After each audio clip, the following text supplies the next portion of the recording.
So we are going to talk about the designing of the lead compensators today. And as we know, कि lead compensator is basically responsible for modifying, or you can say correcting the transient part of the response. And the lag compensator is actually responsible for the steady state part of the response. So lead compensator में जब हम we have a series of steps that we are going to see कि हम उसको कैसे design करने वाले हैं. Lead compensator, like I told you, कि हमारे पास that depends upon the transient response. अब ट्रांजिएंट रिस्पॉन्स का मतलब हुआ that we are having a set of specifications in terms of the characteristics जो ट्रांजिएंट पार्ट को डिफाइन करेंगे, जैसे कि settling time, peak time, overshoot. This is all part of the transient part. And अगर मैं स्टेडी स्टेट एरर की बात करूं तो वो बन जाता है हमारा स्टेडी स्टेट रिस्पॉन्स का पार्ट, राइट. तो इस पर्टिकुलर केस में, यानी जब हमें लीड कॉम्पनसेटर्स डिजाइन करने हैं, तो in this particular case what is going to happen कि हमें कुछ डिजायर्ड स्पेसिफिकेशंस दिए होंगे in terms of the transient response characteristics. Okay, that is rise time, peak time, overshoot and settling time. और उन कैरेक्टरिस्टिक्स या उन वैल्यूज की हेल्प से हमें ये फाइंड आउट करना है कि हमें जो पोल और जीरो का सेट इसमें ऐड करना है सिस्टम में, उसकी वैल्यू क्या होनी चाहिए. ठीक है, सो दैट ये वाली पर्टिकुलर डिजायर्ड स्पेसिफिकेशंस जो है ये मीट हो पाए, right. So we'll see how the steps are to be followed, and with the help of one example हम इसको solve करके भी देखेंगे कि कैसे हम pole और zero का combination जो है वो figure out करते हैं depending upon the desired specification. तो जब हम designing start करेंगे, सबसे पहला step है to get the desired time domain specifications in terms of settling time, peak time, overshoot, rise time, etc. So as a first step, we have got the desired time domain specifications. Ab time domain specifications, jaise for example, if I have been given peak overshoot and settling time. So what I am going to do is I am going to solve this, that is 4 upon zeta omega n is equal to suppose 4. Okay, and MP, that is e to the power minus pi zeta divided by under root of 1 minus zeta square, supposing it is equal to 20. So what I'm going to do is I'm going to solve these expressions and calculate the value of zeta and omega n. Okay, so from the time domain desired time domain specifications, I will calculate the values of zeta and omega n. zeta and omega n एक बार जब मुझे calculate हो गया, फिर मैं एक desired closed loop pole निकालने वाली हूँ. ठीक है, अब एक चीज आपको याद होगी कि जब हम रूट लोकस की बात करते हैं, हम रूट लोकस जब ड्रॉ करते हैं तो हम open loop poles and zeros को यूज करते हैं, लेकिन वो जो ग्राफ बनता है, वो जो बिहेवियर शो कर रहा है, वो क्लोज लूप पोल्स का शो कर रहा है. ठीक है, तो यहाँ पर हम डिजायर्ड स्पेसिफिकेशन से जो डिजायर्ड पोल निकालने वाले हैं वो क्लोज लूप पोल होगा, यानी कि डिजायर्ड क्लोज लूप पोल हम कैलकुलेट करेंगे. और हम उसके बाद एक ऐसा पोल जीरो कॉम्बिनेशन कैलकुलेट करेंगे जिसे सिस्टम के साथ कैस्केड कर देने से मेरा जो रूट लोकस है वो इस पर्टिकुलर पोल से पास होना चाहिए. ठीक है, that is the whole idea. So जब मुझे जीटा और ओमेगा एन की वैल्यू मिल गई, तो उससे मैंने एक desired closed loop pole calculate किया using the formula minus zeta omega n plus minus omega n under root of zeta square minus 1. ये जो हमने प्लस माइनस लिखा है, इसका मतलब अगर ये इमेजिनरी क्वांटिटी होगी तो पेयर ऑफ कॉम्प्लेक्स कॉन्जुगेट्स बनेंगे. और हम एनालिसिस सारा सिर्फ एक ही पार्ट पे करते हैं, बिकॉज सेकंड पार्ट पे वो मिरर इमेज होता है. इट इज अंडरस्टूड कि अगर वो एक पोल से पास होगा रूट लोकस, तो जो उसका कॉम्प्लेक्स कॉन्जुगेट है, इट इज ऑटोमेटिकली अंडरस्टूड कि वो उससे भी पास होगा. Okay, so we need not, although these poles are going to come in complex conjugates, if it is complex number, but analysis हम एक ही point को लेकर उसके अराउंड सारा एनालिसिस कर लेते हैं. सो एक बार मुझे स्पेसिफिकेशन से जीटा और ओमेगा एन मिल गया, तब मैं उसको रूट्स की इक्वेशन में डालूंगी और उससे मैं एक desired closed loop pole calculate करूंगी using the formula minus zeta omega n plus minus omega n under root of zeta square minus 1। तो अब ये मुझे एक ऐसा पॉइंट मिल गया, एक ऐसा पोल मिल गया है जो कि डिजायर्ड वैल्यू है, यानी कि मेरे सिस्टम का क्लोज लूप पोल ये आना चाहिए। और इसीलिए मुझे अपना रूट लोकस इस तरह से मॉडिफाई करना है कि वो इस पर्टिकुलर लूप से, इस पॉइंट से पास होना चाहिए। ठीक है। और जो फर्स्ट पार्ट होता है माइनस जीटा ओमेगा एन, आप देख रहे हो फिगर में, that is the real part on the real axis, and omega n into under root of zeta square minus 1 gives me the imaginary value. तो उस इन दो कोऑर्डिनेट से मैंने एस डी यानी कि डिजायर्ड पोल जो है उसको लोकेट कर लिया है in my S plane. Okay, then now third point क्या कहता है, इफ यू रिमेंबर हमने रूट लोकस में ये पढ़ा था कि जो हमारे ओपन लूप ट्रांसफर फंक्शन का एंगल है वो 180 डिग्री होना चाहिए। ओके, या 180 डिग्री का कोई मल्टीपल होना चाहिए। सो नाउ वी अंडरस्टैंड कि हमने एक, हमारे पास जीएफ जो है वो गिवन फंक्शन है, ठीक है, गिवन ट्रांसफर फंक्शन है, और जीसी हमने उसके साथ एक कॉम्पनसेटर लगाया है। तो रिक्वायरमेंट ये कहती है, रूल ये कहता है कि इन दोनों का जो एंगल बनता है, angle of GC multiplied by GF, ये जो एंगल बनता है ये प्लस माइनस 180 डिग्री होना चाहिए। ठीक है, actually it is minus 180 degree only, उसको लिखते प्लस माइनस है but actually it is minus 180 degree. ठीक है, सो एंगल, अब अगर हमारे पास दो ट्रांसफर फंक्शंस कैस्केड में लगे हुए हैं तो उसका जो नट शेल में जो नेट एंगल होगा वो दोनों के एंगल का सम होता है। अगर आपको याद हो, मैंने आपको बताया था कि ट्रांसफर फंक्शन का जो एंगल होता है उसका मतलब होता है कि angle of the zeros minus angle of the poles. जो न्यूमरेटर है उसके जो एंगल्स बनते हैं वो पॉजिटिव होते हैं और जो डिनोमिनेटर के एंगल्स होते हैं वो हम माइनस कर देते हैं। तो उस तरीके से कैसे वो निकलता है वो एग्जाम्पल में भी I have solved, we will see that also.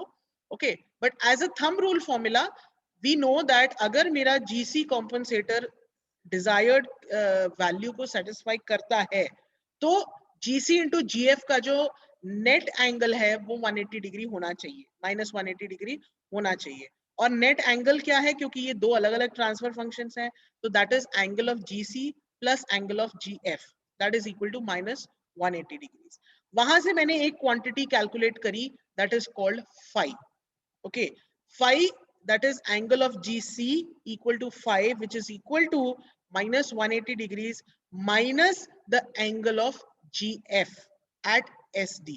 अब देखो angle of GF का मतलब क्या होता है, let me show you in one of the figures. देखो इस फिगर में अगर आप ध्यान से देखो, मेरा जो सिस्टम एग्जाम्पल मैंने यहां पर लिया था वो लिया था K अपॉन S स्क्वायर। इसका मतलब इसके जो पोल्स हैं that is S is equal to 0, S is equal to 0। Origin पर दो पोल्स हैं मेरे पास। अब अगर मुझे एंगल निकालना है, यानी कि जो ये मैं क्वांटिटी कह रही हूं आपको, एंगल ऑफ जीएफ, ये क्या होगा, ये सम ऑफ जो ये दो पोल्स हैं ये इस पॉइंट एस डी पर कितना एंगल बना रहे हैं। अगर मैं इस पोल को यानी ओरिजिन पॉइंट को एस डी से कनेक्ट करती हूं तो ये कितना एंगल बनाएंगे, that is the angle of GF. ठीक है, और वो हम जितने भी इसके पोल्स होते हैं उन सारे पोल्स का जो एंगल है उसको हम ऐड कर देते हैं। अब इस केस में क्या है कि दोनों पोल ओरिजिन पे लाई करते हैं, तो मैंने एंगल निकाला कि अगर मैं ओरिजिन को पॉइंट एस डी यानी कि अपने डिजायर्ड पोल से कनेक्ट करती हूँ तो ये कितना एंगल बनाएगा। तो अगर आप देखो 90 डिग्री लाइन से ये calculations of course I will explain जब मैं एग्जांपल बताऊंगी, बट यहाँ पर आप देख सकते हो कि हमारे पास फ्रॉम द इमेजिनरी एक्सिस एक एंगल 27 डिग्री हमने कैलकुलेट किया। तो जो नेट एंगल है from the X axis that becomes 90 plus 27। इसका मतलब इस पर्टिकुलर सिस्टम का एक pole at origin point S D पर 90 प्लस 27 डिग्रीज का एंगल बनाता है। तो पूरे सिस्टम के, क्योंकि दोनों पोल एस इज इक्वल टू 0 पर है, तो क्या होगा, मैं उसको अगर मल्टीप्लाइड बाई 2 कर देती हूँ तो मुझे नेट एंगल मिल जाता है दैट इज माइनस 237। ओके, सो इसका मतलब माइनस इसलिए क्योंकि ये पोल के एंगल्स हैं और पोल के एंगल्स माइनस में होते हैं। अगर ये जीरोस होते तो ये प्लस में होता। ठीक है, because sum of angles of the zeros minus sum of angle of the poles होता है। तो इसलिए यहाँ पर माइनस साइन आया है, राइट। सो नट शेल में जो एंगल ऑफ GF बन रहा है वो बन रहा है -2 इंटू 90 प्लस 227, दैट इज -234। तो ये मतलब होता है किसी भी ट्रांसफर फंक्शन का एंगल कैलकुलेट करने का, ठीक है। So coming back to the method, अब हमें ये पता चल गया कि हमें GC यानी कि जो कॉम्पनसेटर डिजाइन करना है उसका एंगल ऑफ कंट्रीब्यूशन 5 होना चाहिए, okay, which is calculated as -180 degrees minus the angle of GF, यानी कि टोटल एंगल दोनों का 180 -180 डिग्री होना चाहिए। GF हमें ऑलरेडी दिया हुआ है, तो GF का फेज या एंगल हम कैलकुलेट करके -180 में से सब्ट्रैक्ट कर देते हैं, तो हमें क्वांटिटी मिलती है 5, और वो 5 जो है उतना कंट्रीब्यूशन हमारे GC के पोल्स को या जीरोस को करना है, ठीक है। So we calculate a contribution of the compensating circuit that is equal to 5. Okay. Now for the root locus of the compensated system to pass through the desired root location, the pole zero angle must contribute an angle phi at SD. और ये phi contribution जो हम कह रहे हैं, ये actually में ये क्या है कि जो पोल और जीरो कॉम्बिनेशन में ऐड करने वाली हूँ सिस्टम में, अगर मैं उन दोनों का वेक्टर खींचकर SD से कनेक्ट करती हूँ तो ये 5 डिग्री एंगल बनाना चाहिए, okay. So once again I am saying कि नट शेल में हमारे पास एक कंडीशन होती है कि दोनों जो ट्रांसफर फंक्शन है उसका जो नेट एंगल है वो -180 डिग्रीज होना चाहिए। GF जो गिवन ट्रांसफर फंक्शन है इसका एंगल हम कैलकुलेट कर सकते हैं, उसे हम -180 में से जब सब्ट्रैक्ट कर देते हैं तो हमें मिलता है 5, that is which should be the contribution of the compensating circuit जो हम सिस्टम में ऐड करेंगे। और कॉम्पनसेटिंग सर्किट जो है वो 5 कहां से लाएगा, क्योंकि हम एक पोल और एक जीरो ऐड कर रहे हैं, तो इन दोनों के बीच का जो एंगल है वो 5 होना चाहिए, okay. So for the root locus of the compensated system, अब हम कॉम्पनसेटेड सिस्टम की बात कर रहे हैं क्योंकि हम ये मान के चलते हैं कि GC हमने सिस्टम में ऐड कर दिया। So for the root locus of the compensated system to pass through the desired root location, the pole zero pair must contribute at SD an angle phi. और उसको हम ज्योमेट्रिकली ऐसे denote करते हैं कि एक जीरो और एक पोल, इन दोनों से जब हम वेक्टर SD से ज्वाइन करेंगे तो उसके बीच का जो एंगल है वो फाई होना चाहिए। अब पॉइंट ये आता है कि ऐसे बहुत सारे कॉम्बिनेशंस हो सकते हैं P और Z के, यानी पोल्स और जीरोस के बहुत सारे पॉसिबल कॉम्बिनेशंस हो सकते हैं जो आपस में 5 डिग्री एंगल बनाते हैं। सो हम ये P और Z कैसे कैलकुलेट करेंगे, तो उसका क्राइटेरिया ये होता है कि हम P और Z वो वाली वैल्यूज सिलेक्ट करते हैं such that Z upon P, यानी कि जो क्वांटिटी अल्फा हमने डिजाइन करी है that is Z upon P, वो लार्जेस्ट होनी चाहिए, ओके। नाउ उसके लिए हमने कुछ फॉर्मूलाज, जो साइंटिस्ट हैं उन्होंने कुछ फॉर्मूलाज ऑलरेडी प्री डिफाइन कर दिए हैं, that how do we get this, that is the largest value, कि Z और P की वो वैल्यूज हमें कैसे मिलेंगी such that alpha is the largest possible value. तो उसके लिए हमारे पास जो फॉर्मूलाज हैं वो Z का फॉर्मूला, यानी कि जो जीरो आपको ऐड करना है उसका फॉर्मूला बन जाता है omega n into sine gamma divided by sine pi minus theta minus gamma.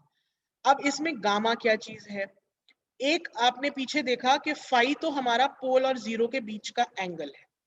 अब मैं क्या करती हूं, ओरिजिन से जो पॉइंट SD है, यानी कि मेरा डिजायर्ड पोल है, मैं एक लाइन इस पे ड्रॉ करती हूँ, इसको कहते हैं zeta line. Don't get confused with the example, ये जो मैंने एग्जांपल में ड्रॉ किया था ये इसलिए किया था ओरिजिन से क्योंकि यहाँ पर पोल मेरा ओरिजिन पे था। अगर ये पोल S+1 होता तो यहाँ पर पॉइंट जो वन वाला जो पॉइंट है, यहां से मैं एंगल ड्रॉ करती SD पर। तो इस वाली ओरिजिन लाइन से कंफ्यूज मत करना, ये पोल्स की लाइन है और यहाँ पर जो हम ड्रॉ कर रहे हैं ये जीटा लाइन होती है। जीटा लाइन का मतलब होता है connecting the desired pole with the origin of the axis. तो मैं एक लाइन ड्रॉ करती हूँ बिटवीन SD एंड ओरिजिन, और उस पर्टिकुलर लाइन से मेरा जो जीरो वाला वेक्टर है वो जो एंगल बनाता है that is defined as gamma. और ये जो जीरो वाली लाइन है जो SD को कनेक्ट कर रही है वो जो एंगल बना रहा है with negative real axis that is called theta. From the figure आपको तीनों एंगल क्लियर हो जाएंगे. 5 वो एंगल है जो पोल और जीरो के बीच में बन रहा है जब हम दो वेक्टर एस डी से कनेक्ट करते हैं फ्रॉम जेड एंड पी. जब मैं इस डिजायर्ड पोल को ओरिजिन से कनेक्ट करती हूँ which is called zeta line, तब मेरा ये ओरिजिन वाला वेक्टर यानी कि जीटा लाइन और जो मेरा जीरो वाला वेक्टर था उसके बीच में जो एंगल बन रहा है वो उसे हम टर्म बोलते हैं गामा. और ये जीटा लाइन नेगेटिव एक्सिस से जो एंगल बना रही है उसे हमने कहा है theta. So with all these three nomenclatures हमने फॉर्मूलाज डिफाइन कर दिए हैं कि रिक्वायर्ड z यानी कि जीरो जो ऐड होना चाहिए वो कहां पर होना चाहिए, omega n into sine gamma upon sine pi minus theta minus gamma. Then pole होना चाहिए omega n into sine gamma plus theta upon sine of pi minus theta minus gamma minus phi. और अगर आप इसका ratio लोगे तो आपको ये फॉर्मूला मिल जाएगा, that is I can simply divide these two z upon p sine gamma sine pi minus theta minus gamma minus phi upon sine of pi minus theta minus gamma multiplied by sine of gamma plus theta. अब point ये है कि ये gamma कितना है हमें नहीं पता. गामा एक नई वैल्यू हमने ऐड कर दी है. ठीक है, थीटा हम निकाल सकते हैं अगर हमें ये कोऑर्डिनेट्स पता हैं तो. फाई हमें पता चल चुका है लेकिन गामा हमें नहीं पता कि गामा जो है वो exactly what value it is. तो हम गामा कैसे निकालते हैं, हमारी रिक्वायरमेंट है that the value of alpha should be largest. Okay, so हम बेसिकली इसका मैक्सिमा निकाल लेते हैं, that is d alpha upon d gamma should be equal to 0. और उससे हम गामा की वैल्यू निकालते हैं, that is gamma should be equal to 1/2 into pi minus theta minus phi. ये जो चारों फॉर्मूलाज हैं you have to remember these by heart. ठीक है, इनके प्रूफ नहीं करने हैं आपको. You don't have to go into the proof, although I can tell you that all these proofs are actually coming from the geometry only. ठीक है, ये अगर आप इसको बहुत ज्यादा डिटेल में ज्योमेट्रिकल तरीके से सॉल्व करोगे तो आपको ये वैल्यूज मिल जाएंगी, but that detail is not required from your part at present. आप ये फॉर्मूलाज याद कर लो so that you can calculate the value of pole and zero which is to be added in the system. और उसके लिए gamma क्या होना चाहिए वो आपको इस फॉर्मूला से मिल जाएगा, that is 1/2 into pi minus theta minus five. Okay, and then once I have got these values, अब मुझे पोल मिल गया, जीरो मिल गया, तो ऑफ कोर्स मैं सिस्टम में एक लीड कॉम्पनसेटर कैस्केड कर सकती हूँ. लास्ट स्टेप में मैं क्या करना होता है कि अब ये तो जो हमने कैलकुलेशंस करी हैं ये ट्रांजिएंट पार्ट के लिए करी है, बिकॉज हमने rise time peak time in सारी चीजों को कंसिडर करके सारी कैलकुलेशंस करी है. तो लास्ट में ये डिजाइन करने के बाद the step that we usually do is कि उसके बाद हमारे पास जो मॉडिफाइड सिस्टम बन के आता है हम उसका स्टेडी स्टेट एरर चेक कर लेते हैं. ठीक है, स्टेडी स्टेट एरर का फॉर्मूला आपको पता है, हम लगाते हैं limit s tends to 0 s into G S. हम लगा के s को 0 सब्स्टिट्यूट करके हम फाइंड आउट कर सकते हैं कि स्टेडी स्टेट एरर कितना होगा. तो स्टेडी स्टेट एरर को कैलकुलेट करके हम सिर्फ ये चेक कर लेते हैं कि ऐसा तो नहीं है कि ये पोल जीरो कॉम्बिनेशन लगाने से you know we are going beyond some required steady state error. Although steady state error पे कुछ लिमिटेशंस होती हैं कि जैसे आपने अगर लीड कॉम्पनसेटर लगाया है तो आप कोई भी आर्बिट्ररी स्टेडी स्टेट एरर को अचीव नहीं कर सकते. अगर वो भी आपको साथ में करना है तो हमें लैग लीड कॉम्पनसेटर में जाना पड़ेगा. ठीक है, तो कुछ लिमिटेशन तो होगी लेकिन हम एक बार ये जरूर क्रॉस चेक कर लेते हैं कि ऐसा तो नहीं है that in when we are improving the transient part the steady state part actually gets disturbed a lot. Okay, so as a last step हम usually वो एक बार cross check कर लेते हैं. Now all these steps that we have studied, let us solve with the help of one example. Now example है हमारे पास GF मिला हुआ है K upon S square और हमें desired specifications जो मिली हैं that is the settling time TS that is 4 upon zeta omega n should be less than or equal to 4. यानी हम boundary value अगर इसकी 4 मान लेते हैं तो zeta into omega n becomes equal to 1, right? And peak overshoot for the step input is given to us, that is should be less than equal to 20. तो e to the power minus pi into zeta divided by under root of 1 minus zeta square, this should be equal to 20 अगर हम करेंगे तो हमारे पास zeta की जो boundary value आ जाएगी वो आएगी 0.45। इसे आप बाद में सॉल्व करके क्रॉस चेक भी कर सकते हो। अब zeta into omega n is equal to 1, zeta is 0.45, that means omega n becomes 1 upon 0.45, that is 2.22। तो zeta और omega n हमें पता चल गया, and now we are asked, the question says that you have to design a suitable lead compensator. In the question आपको zeta और omega n कैलकुलेट करके नहीं दिया जाएगा एग्जाम में, आपको सिर्फ सेटलिंग टाइम और पीक ओवरशूट की वैल्यू दे दी जाएगी, and you will have to calculate this zeta and omega n on your own, and then you have to proceed further for designing the lead compensator. अब हमने first step में क्या किया था, सेकंड स्टेप में हमने डिजायर्ड पोल्स निकाले थे। जीटा और ओमेगा एन जब मुझे मिल गया तो मैंने desired value of pole calculate किया, which comes out to be -1 + -2j। ठीक है, तो ये अगर मैं कोऑर्डिनेट देखूं, इमेजिनरी एक्सिस पर 2 और रियल एक्सिस पर -1, उससे मुझे एक डिजायर्ड पोल मिल गया है। अब ये चीज ध्यान रखो, क्योंकि ये जो प्लस माइनस है इसकी वजह से इसका एक मिरर इमेज भी बनेगा, एक कॉम्प्लेक्स कॉन्जुगेट भी बनेगा जो -1 और -2 पर होगा, लेकिन एनालिसिस के लिए हम एक ही सेक्शन को कंसिडर करते हैं। सो -1 और 2 के कोऑर्डिनेट से I have identified the desired closed loop pole SD। ठीक है, now angle of uncompensated system at point SD, ये हमें कैलकुलेट करना था। अनकॉम्पनसेटेड सिस्टम का एंगल जब मैं निकालूंगी तो वो क्या होता है, sum of angle made by the zeros minus sum of angle made by the poles. Now here there are no zeros, so that become the sum of angle made by the zeros becomes 0 minus sum of the angles made by the poles at SD। तो अब मेरे दोनों पोल S is equal to 0 पर लाई करते हैं, तो मैं क्या करूंगी, S is equal to 0 को इस SD से कनेक्ट करूंगी और मैं ये कैलकुलेट करूंगी कि ये कितना एंगल ए बन रहा है। ठीक है, अब इसमें ये जो वैल्यू होती है, this is omega N. Okay, ये प्री डिफाइंड है, दिस इज ओमेगा एन, ये मुझे 2 पता है, और ये जो परपेंडिकुलर है इसका मैग्नीट्यूड 1 मुझे पता है। So what I can do is, अगर मैं ये एंगल फाइंड आउट करना चाहती हूँ, so sine A that is perpendicular upon hypotenuse will become 1 upon 2.22 equal to 0.45, या उससे अप्रोक्सीमेटली हमें ए का एंगल मिल गया 27 डिग्री। ठीक है, तो ये बन, और टोटल एंगल जो हम कैलकुलेट करेंगे वो इस पर्टिकुलर एक्स एक्सिस से कैलकुलेट करेंगे। ठीक है, तो ये ए जो है दैट इज 27, और उसमें मैं 90 डिग्रीज ऐड कर देती हूँ, तो वो क्या कहते हैं 117 इट विल बिकम।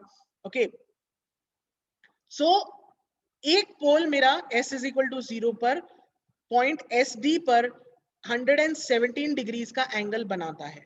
तो पूरा जो मेरा सिस्टम है K/S², उसके जो दोनों पोल्स हैं वो एंगल बनाएंगे 2 × 117। सो मेरा जो नेट एंगल है GF का, यानी कि अनकॉम्पनसेटेड सिस्टम का नेट एंगल जो इसके पोल्स जो हैं वो पॉइंट SD पर बना रहे हैं, वो निकल आता है -234। ओके, और अब इस 234 को, जैसे मैंने एंगल का आपको we had seen that phi is the contribution from the new pole zero combination, -180 minus of 234 will give me 54 degrees। इसका मतलब ये हुआ कि जो भी पोल जीरो का कॉम्बिनेशन मैं ऐड करने वाली हूँ उसके बीच में जो एंगल बनेगा at point SD should be 54 degrees. Okay, तो अब मुझे देखो इस वाले इस पर्टिकुलर नेक्स्ट स्टेप में जब मुझे गामा की वैल्यू चाहिए, मुझे पाई मालूम है, फाई मैंने कैलकुलेट कर लिया है, और जो ये थीटा होता है ये कौन सा मैंने आपको बताया था कि अगर मैं ओरिजिन को SD से कनेक्ट करूं, यानी कि जीटा लाइन अगर मैं कनेक्ट करती हूँ तो वो कितना एंगल बना रहा है विद द नेगेटिव एक्सिस। तो क्योंकि ए मैं पहले ही कैलकुलेट कर चुकी थी 27, उसको मैंने 90 में से अगर माइनस किया, so I get theta is 63। Okay, so अब मुझे फाई पता चल गया, थीटा पता चल गया, पाई की वैल्यू मुझे मालूम है। I can substitute these 3 values and calculate the value of gamma which is 31.5 degrees. इस केस में हमारे पास गामा की वैल्यू जो आती है वो बनती है 31.5 degrees. Now I have the value of gamma, I have the value of theta, I have the value of phi. I can calculate the values of poles and zeros and also the ratio alpha. तो अब ये जो pole and zero का combination मुझे मिल जाता है, इसे मैं सिस्टम के साथ सीरीज में कैस्केड कर देती हूँ. तो मेरा नट शेल में जो एक्चुअली में कॉम्पनसेटेड सिस्टम बनेगा वो बन जाएगा k upon S square into S plus 1.15 divided by S plus 4.3. Now this cascaded system, ये जो न्यू सिस्टम हमारे पास बन के आया है, ये हमारी जो रिक्वायरमेंट थी regarding the overshoot and the settling time, ये उसको सेटिस्फाई करेगा.